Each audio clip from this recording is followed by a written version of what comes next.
Hello students. सो आज अपन animal kingdom का जो ये चैप्टर है इसको कंप्लीट करेंगे एंड इस पर्टिकुलर वीडियो में आज अपन पूरा अ, जो हमारी क्लासेस एम्फीबिया है वहाँ से स्टार्ट करके हम आज ख़त्म करेंगे क्लास मैमेलिया तक। एंड ये पूरा जो रहेगा ये एनसीईआरटी बेस्ड रिवीजन रहेगा, एक एक लाइन यहाँ पे एनसीईआरटी की कवर की जाती है। तो स्टार्ट करते हैं बिना किसी देरी के।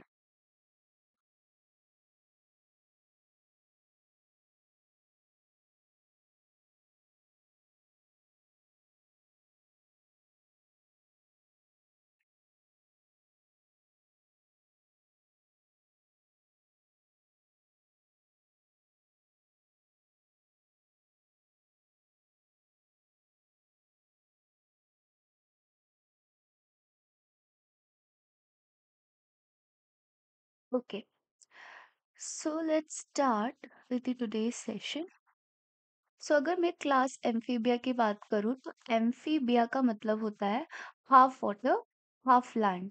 ठीक है, वो ऑर्गेनिज्म जो कि पानी में भी रह सकते हैं और आपके धरती पर भी रह सकते हैं, अर्थ पे भी रह सकते हैं। So as the name indicates amphi means dual, ठीक है, दो, and bios means life.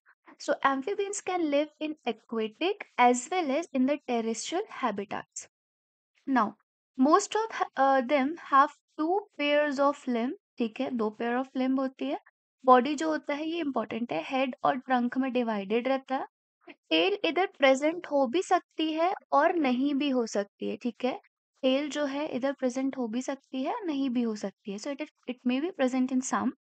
The amphibians जो उनकी स्किन होती है वो कैसी होती है, मॉइस्ट होती है, जिनमें स्केल्स प्रेजेंट नहीं होते। अभी फिशेस में स्केल्स प्रेजेंट थे ना, ऐसे इनमें स्केल्स प्रेजेंट नहीं है, अनलाइक। ठीक है, the amphibian skin is moist and without scales. The I have eyelids, इनके पास आईलिड्स होते हैं। और इनके पास टिम्पेनम होता है जो कि ईयर की तरह काम करता है। ईयर प्रॉपर ईयर नहीं होता बट टिम्पेनम होता है जो कि ईयर की तरह काम करेगा।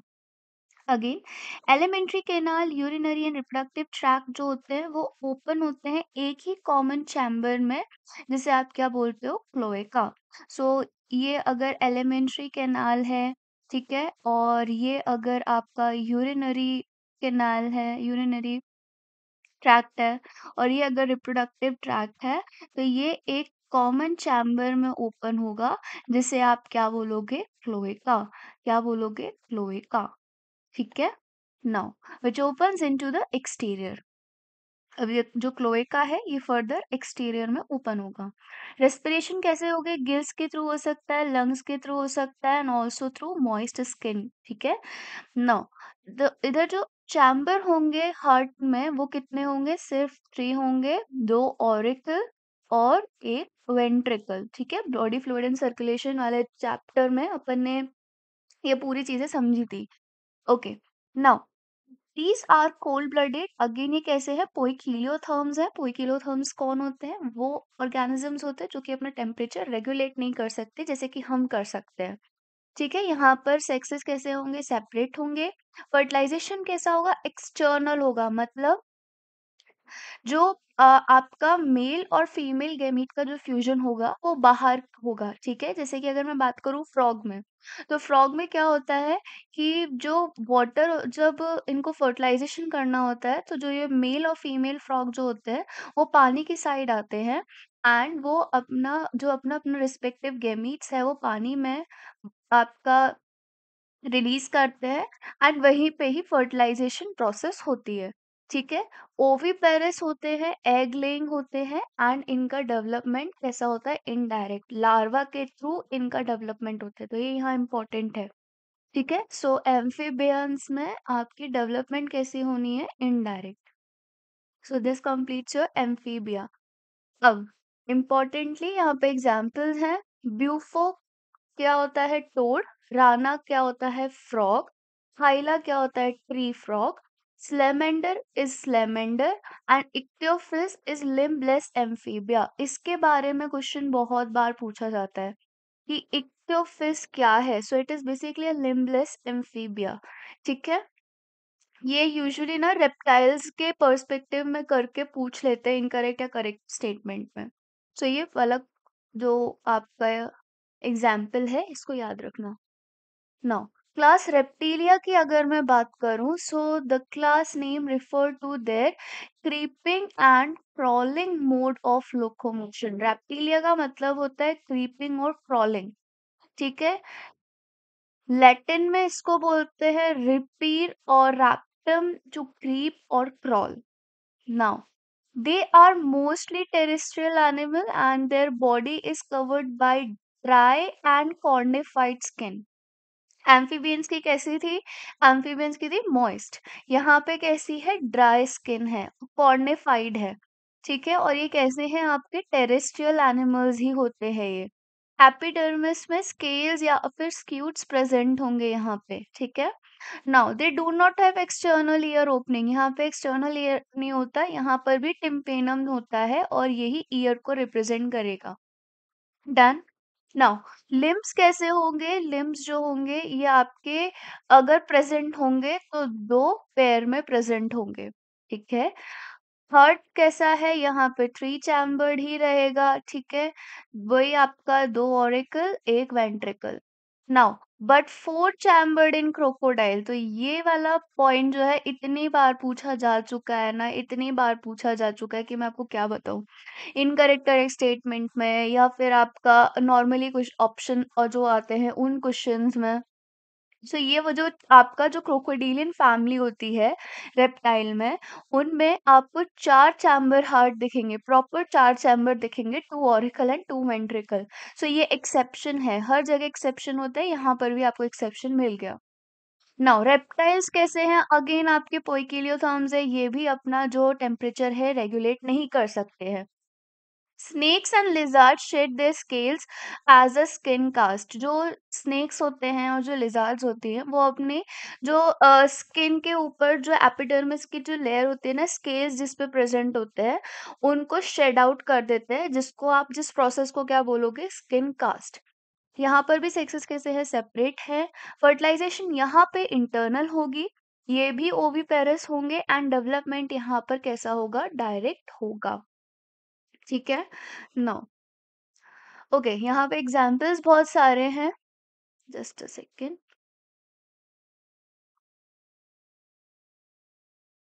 ओके, सो अगर एग्जाम्पल्स की बात करें तो यहाँ पे सबसे पहले आ जाता है क्लेऑन। जैसे आप क्या बोलोगे? टर्टल। टेस्टुडो को टॉर्टोइस। अब आप बोलोगे टर्टल और टॉर्टोइस में क्या अंतर होता है? सो ये अंतर होता है, आपका टॉर्टोइस कुछ इस तरीके का बल्की सा दिखता है एकदम, उसकी जो आप स्किन देखोगे वो कुछ अजीब तरीके से दिख रही है। और जो टर्टल आप देखोगे वो कुछ इस तरीके से दिखता है। जो टॉर्टोइज होता है ना, वो आपका लैंड पे मोस्टली रहता है, एंड जो सॉरी जो टॉर्टोइज होता है वो लैंड पे रहता है। एंड अगर मैं टर्टल की बात करूँ तो ये आपका पानी में भी जा सकता है, ठीक है। ये सी में भी जा सकता है, एक्वेटिक। इसका भी जो हैबिटाट है वो एक्वेटिक भी हो सकता है, ठीक है, दोनों में ये रह सकता है। Okay, so chameleon is a tree lizard, ठीक है, जिसको आप गिरगिट बोलते हो हिंदी में। Calotes is a garden lizard. Crocodile is a Crocodylus is crocodile. Alligator is alligator. Hemidactylus वही आपकी छिपकली जो नॉर्मली आपको दीवार पे घर पे दिख जाएगी, जिसे आप वॉल लिजर्ड कह सकते हो या होम लिजर्ड कहते हो। पॉइजनस स्नेक्स में ये नाम याद रखने हैं आपको, जहरीले सांपों के नाम आपको याद रखने हैं। दैट इज इन नाजा। नाजा को आप क्या बोलते हो? Cobra. Bungarus, krait and viper is a viper, ठीक है। और तो ये आपके वही, this is a chameleon, this is a crocodile. ये आपका क्लियन है, ठीक है, Chelone is turtle and this is Naja. तो ये बेसिकली ये जो टर्टल होता है ना, ये स्विम भी कर सकता है, इसलिए ये एक्वेटिक में भी मतलब पानी में भी जा सकता है, और टॉर्टोइज जो है वो स्विम नहीं कर सकता, ठीक। ओके, अब आते हैं क्लास एव्स पे। तो क्लास अगर एव्स की मैं बात करूँ तो ये वो है पंछी बनूं उड़ती फिरूं मस्त गगन में। So it's basically of birds. Okay, तो यहाँ पे हम बर्ड्स की बात कर रहे हैं। So the characteristic feature of the aves are the presence of feather. आपको कहीं पर भी, आपको किसी भी क्लास में किसी भी फाइलम में फेदर्स देखने को नहीं मिलते, तो ये आपकी कैरेक्टरिस्टिक फीचर है एव्स का, that is your feather. And most of them can fly except the flightless bird, मतलब वो बर्ड होके भी फ्लाई नहीं कर सकती, so that flightless birds is ostrich. ठीक है, तो ये हमारे जनरल नॉलेज में इतना पूछा गया है, मतलब सेवेंथ में, एट्थ में, नाइन्थ, मतलब नाइन्थ तो नहीं, हाँ सिक्स सेवेंथ एट्थ में ऑस्ट्रिच बहुत पूछी जाती थी। ओके, दे possess बीक, यहाँ पे माउथ की जगह बीक होता है, आपका जो माउथ होता है वो मॉडिफाई हो जाता है into the beak. Four limbs are modified into wings, ठीक है, जो आपके फोर लिम्स होते हैं बर्ड्स में, वो विंग्स में कन्वर्ट हो जाते हैं। Hind limbs generally have scales, जो उनके पैर देखोगे, जब आप उनके पैर देखोगे, गौर करना कभी, जैसे किसी चिड़िया को देखा हो या कोई बर्ड अपने पालता हो, पेट हो किसी का, तो वहाँ पे जब आप उनके पैरों को देखोगे ना, तो उधर इस तरीके से स्केल्स देखने को मिलेंगी, अजीब-सी स्किन देखने को मिलेगी, ठीक है? सो दे हैव स्केल्स, दे क्या हो जाता है? Okay fine. They have scales and are modified for walking, swimming, clasping the tree branches, ठीक है? Now skin is dry without glands, पूरी की पूरी स्किन कैसी रहेगी उनकी? ड्राई रहेगी और ग्लैंड्स भी प्रेजेंट नहीं रहेंगे, बट ये वाला क्वेश्चन, ये वाला लाइन जो है इंपॉर्टेंट है, क्वेश्चन पूछा जाता है, except the oil gland at the base of the tail. तो जो टेल होगी ना, वहां पर जहां पे वो अटैच होती है पूरी बॉडी से, ठीक है, यहाँ ये तो नॉर्मल आपकी टेल है, ये उसकी लास्ट वाली एंड है, एंड यहाँ पर ये बॉडी से अटैच्ड है, तो यहाँ इस पर्टिकुलर साइड में बेस ऑफ द टेल पे आपको ऑयल ग्लैंड मिलेगा, ठीक है। Now endoskeleton is fully ossified, ठीक है, होता तो पूरा बोनी है, बट कैसे होती है? फोकली होती है वो बोनी, मतलब होलो होती है, एयर कैविटी प्रेजेंट होती है। वो obvious सी बात है, अगर होलो नहीं होगी, सॉलिड होगी, तो उसको वजन लगेगा, उड़ने बहुत दिक्कत आएगी उड़ने में। So that's why they have hollow bones with air cavities, इन्हीं को क्या बोलते हैं? Pneumatic bones. तो ये क्वेश्चन में पूछ लेते हैं। The digestive tract of the birds has additional chamber, जिसको आप क्या बोलते हो? Crop and gizzard. So the digestive tract होता है ना, नॉर्मल इंटेस्टाइन, आपके ईसोफेगस इंटेस्टाइन और स्टमक, इसके अलावा इनमें प्रेजेंट होते हैं क्रॉप और gizzard. Heart is completely four chambered, heart जो होता है वो आपका कम्प्लीटली फोर चैम्बर्ड होता है। ओके, मैंने यहाँ फंक्शन नहीं बताया। सो बेसिकली क्रॉप और गिजार्ड का अगर मैं बात करूँ, तो नाम से समझ में आ रहा है, क्रॉप जो गिजार्ड होता है ना, वो ग्राइंड करने के लिए होता है। क्या होता है? ग्राइंड करने के लिए होता है। और जो क्रॉप होता है ना, वो स्टोर करने के लिए होता है, ठीक है। सो जो भी अब बर्ड है, वो उसको पता नहीं है कौन सा स्टोन है, कौन सा उसका लिए दाना है, या कितना सॉलिड अपन उसको चीजें देते हैं। सो बेसिकली ये कभी कभी जो बर्ड्स हैं वो आपके स्टोन्स वगैरह भी खा जाते हैं, या बहुत ज्यादा हार्ड सब्सटेंस भी खा जाते हैं।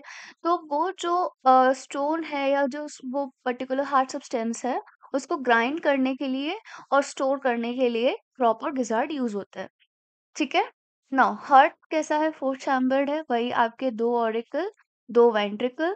दे are warm blooded, that is the homeothermous animal, ठीक है, होम्योथर्मस है ये, मतलब ये अपना टेम्परेचर रेगुलेट कर सकते हैं, and they that is they are able to maintain a constant body temperature.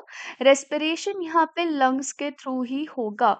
अब यहाँ पर एक और इम्पोर्टेंट पॉइंट है कि यहाँ लंग से एक अटैच होता है एयर सैक, ठीक है, हवा का बोरा, जो कि बेसिकली रेस्पिरेशन को सप्लीमेंट करने का काम करता है, मतलब प्रॉपर और अच्छी तरीके से रेस्पिरेशन करे आपकी बर्ड्स, इसलिए वो लंग से कनेक्टेड रहता है। यहाँ पर भी सेक्सेस कैसे होंगे? सेपरेट होंगे, फर्टिलाइजेशन यहाँ पर इंटरनल होगा, ओविपेरस होते सबको ही पता है, एंड डेवलपमेंट यहाँ पर कैसा होगा? डायरेक्ट होता है, ठीक है। अब यहाँ पे अगर अपन देखें, तो कॉर्वस क्रो को बोला जाता है, कोलुम्बा पिजन को बोला जाता है, सिटैक्युला पैरट को बोला जाता है, स्ट्रुतियो ऑस्ट्रिच को बोला जाता है, पैवो पिकॉक को बोला जाता है, अडेप्टेरोडाइट्स पैंगुइन को बोला जाता है, नियोफ्रॉन वर्चर को बोला जाता है, ठीक है, एंड ये इनके इमेजेस हैं। सो ये आपको याद रखने हैं। ओके, आगे बढ़ते हैं। That is the last topic of the video, that is class Mammalia. Okay, they are found in a variety of the habitats that is popular ice cap, desert, mountain, forest, grasslands and dark caves. So ये आपको हर जगह मिल जाएंगे mammals, चाहे गर्म से गर्म जगह हो, चाहे ठंडी से ठंडी जगह हो, सब जगह आपको मैमल्स मिल जाएंगे. Some of them have adapted to fly or live in a water. Even आपके पानी में भी रहते हैं और कुछ आपके उड़ते भी हैं. So the most unique mammalian character is the presence of milk producing glands, जिसे आप क्या बोलते हो, mammary glands. mammary glands, ठीक है, जो कि फीमेल्स में एक्टिव रहती हैं और मेल्स में इनएक्टिव रहती हैं. ओके, सो ना इन इसी मैमरी ग्लैंड की वजह से इनका नाम मैमेलिया पड़ा है, क्लास का नाम मैमेलिया पड़ा है, by which the young ones are nourished. ठीक है, सो मैमरी ग्लैंड्स का काम क्या होता है, जो भी नए न्यू बॉर्न बेबीज होते हैं उनको नरिशमेंट प्रोवाइड कराने का काम करता है. Now they have a two pair of limbs. हमारे पास दो पेयर ऑफ लिम्ब है, दो हाथ दो पैर. नाउ हम वॉक कर सकते हैं, दौड़ सकते हैं, इवन अपन चढ़ भी सकते हैं वैसे तो. एज ए ह्यूमन अपन चढ़ भी सकते हैं पेड़ पे, बट अगर अपन मंकीज की बात करें तो वो पेड़ पे चढ़ भी सकते हैं. बरोइंग, स्विमिंग, ठीक है, and also flying. Now the skin of the mammal is a unique in possessing hair. कहीं पर भी आप किसी भी क्लास में देखोगे आपको हेयर कहीं पर भी नहीं मिलेगा. जैसे बर्ड्स में फेदर कैरेक्टरिस्टिक फीचर था, ऐसे ही आपको मैमल्स में हेयर्स कैरेक्टरिस्टिक फीचर देखने को मिलेगा. एक्सटर्नल ईयर और द पिन्ने आर प्रेजेंट. हमारे जो एक्सटर्नल ईयर होती है ना, इस तरीके से जो हमारी ईयर होती है, इसका जो ये आउटर मोस्ट पोर्शन रहता है, ये वाला जहाँ पे लड़कियां बाली पहनती हैं, ये पूरा वाला, दिस इज दी पिन्ने. ठीक है, ये क्या है, pinnae. Now different type of teeth are present. हमारे मुंह में अलग अलग टाइप के टीथ प्रेजेंट है.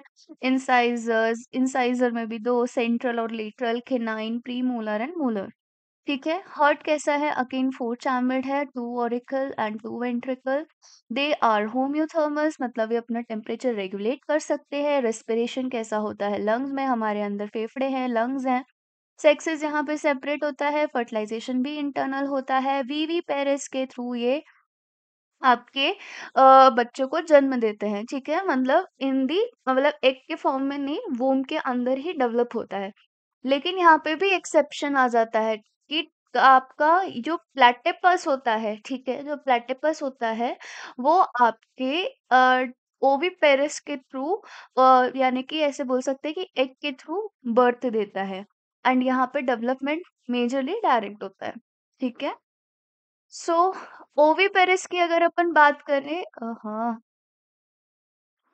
ओविपेरिस की अगर अपन बात करें, just a second.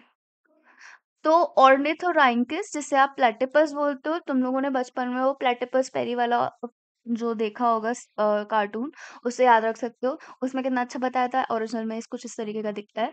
So ऑर्निथोराइंकिस, platypus, viviparous की अगर अपन बात करें सो बहुत सारे आ गए आपके. मैक्रोपस आप कैंगारू को बोलोगे. Pteropus flying fox. Camelus camel. Macaca is the monkey. Rattus is the rat. Canis is the dog. Felis is the cat. Elephas is the elephant, Equus is the horse, Delphinus is the common dolphin, Balanoptera is the blue whale. Now, Panthera tigris is the tiger, Panthera leo is the lion. So this is your mammal uh, examples. Okay. अब यहाँ पर सेलियन feature दे रखा है आपका phyla animal kingdom का. So basically यहाँ पे सारा ही पार्ट कवर है, मुझे एक्स्ट्रा बनाने की जरूरत नहीं पड़ी टेबल. ऑल तो ऑलरेडी ही एनसीईआरटी में सब दे रखा हुआ है. सो एक बार इस पर्टिकुलर टेबल से अपन गो थ्रू हो लेते हैं, बाकी आप लोग भी एक बार अपनी तरफ से इस टेबल को देख लीजिएगा. सो अगर अपन पॉरीफेरा की बात करें, सो लेवल ऑफ ऑर्गेनाइजेशन यहाँ कैसा होता है, सेल्यूलर होता है, लूजली सेल एग्रीगेशन होता है यहाँ पे. ठीक है, सिमेट्री की बात करें तो यहाँ वेरियस दे रखा है, बट ये आपके कैसे होते हैं, ए सिमेट्री होते हैं. ठीक है, कैसे होते हैं, ए सिमेट्रिकल होते हैं. सीलोम यहाँ पे एब्सेंट होती है, सेगमेंटेशन भी यहाँ पे एब्सेंट होता है, डाइजेस्टिव सिस्टम नहीं प्रेजेंट होता है यहाँ पे. हर एक सेल जो है वो इंडिविजुअली डाइजेस्ट करती है। सर्कुलेटरी सिस्टम भी एब्सेंट होता है, रेस्पिरेटरी सिस्टम भी एब्सेंट होता है। डिस्टिंक्ट फीचर यहाँ पे बहुत इंपॉर्टेंटली क्या प्रेजेंट होता है, वाटर कैनाल सिस्टम प्रेजेंट होता है, जिसमें पोर्स होते हैं। पोर्स की अगर मैं बात करूँ तो दो टाइप के होते हैं, ऊस्टिया जो छोटे छोटे होते हैं, और एक बहुत बड़ा एक ही होता है जिसको आप क्या बोलते हो, ऑस्क्यूलम। ठीक है। नाउ अगर मैं सीलेंट रेट की बात करूँ तो यहाँ पे लेवल ऑफ ऑर्गेनाइजेशन क्या आ जाता है, टिश्यू लेवल आ जाता है। सिमेट्री अगेन रेडियल है, सीलोम आपके एब्सेंट होता है। सेगमेंटेशन यहाँ पे एब्सेंट होता है। डाइजेस्टिव सिस्टम यहाँ पे इनकम्प्लीट है, मतलब यहाँ पे माउथ और एनस एक ही है, ठीक है। Circulatory system again absent, respiratory system again absent. इसका डिस्टिंक्टिव फीचर क्या था कि ये नीडोब्लास्ट इसमें प्रेजेंट होते हैं, ठीक है। नाउ टीनोफोरा की अगर मैं बात करूँ तो यहाँ पे भी टिश्यू लेवल होता है, रेडियल सिमेट्री होती है, सीलोम यहाँ पर भी एब्सेंट होता है, सेगमेंटेशन एब्सेंट होता है। अगेन यहाँ पे डाइजेस्टिव सिस्टम इनकम्प्लीट है, मतलब यहाँ पे माउथ और एनस एक ही है। Circulatory and respiratory system is absent. यहाँ पे कॉम्प्लेट्स प्रेजेंट होते हैं, लोकोमोशन होता है, प्लस यहाँ पे एक और चीज लिखा ही नहीं है जिसको हम क्या बोलते हैं, बायोल्यूमिनेसेंस। ठीक है, बायोल्यूमिनेसेंस प्रॉपर्टी भी आपकी टीनोफोरा की डिस्टिंक्टिव फीचर है। नाउ प्लेटीहेल्मिन्थेस की अगर अपन बात करें तो यहाँ पे organ and organ system level of organization दे रखा है। Symmetry bilateral.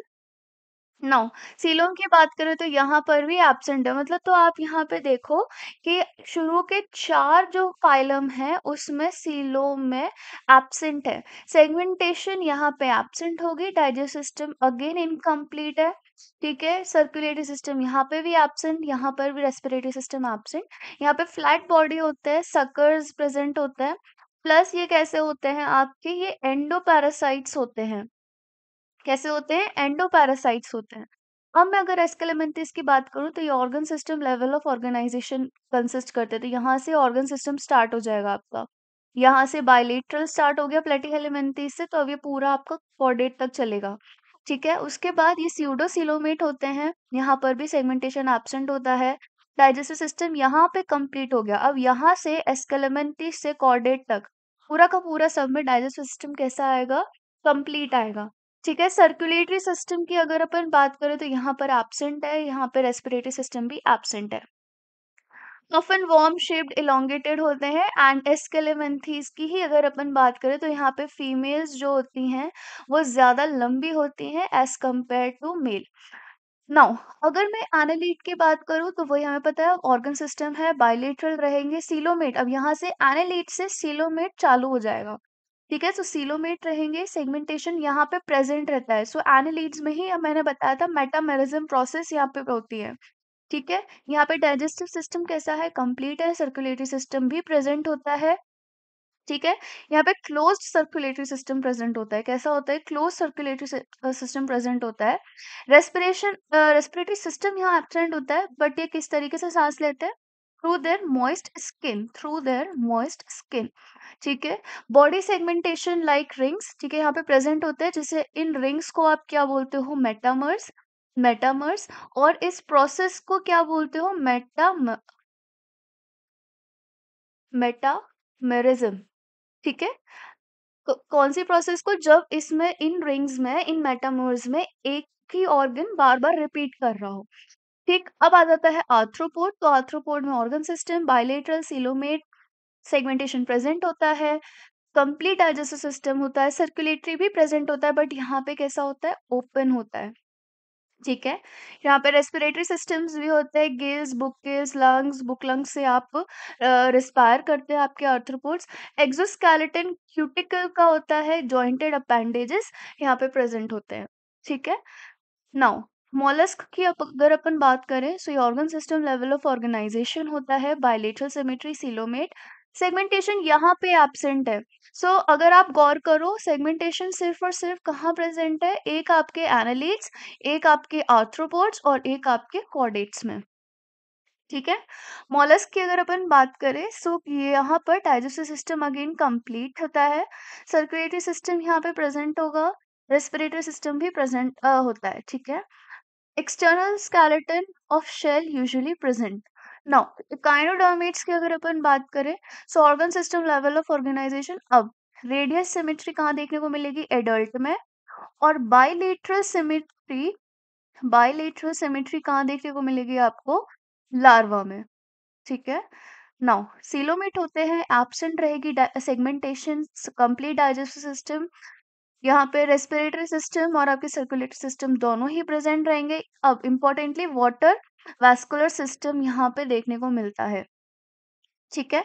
Now hemichordates organ system, bilateral coelomate, segmentation absent, digestive system complete.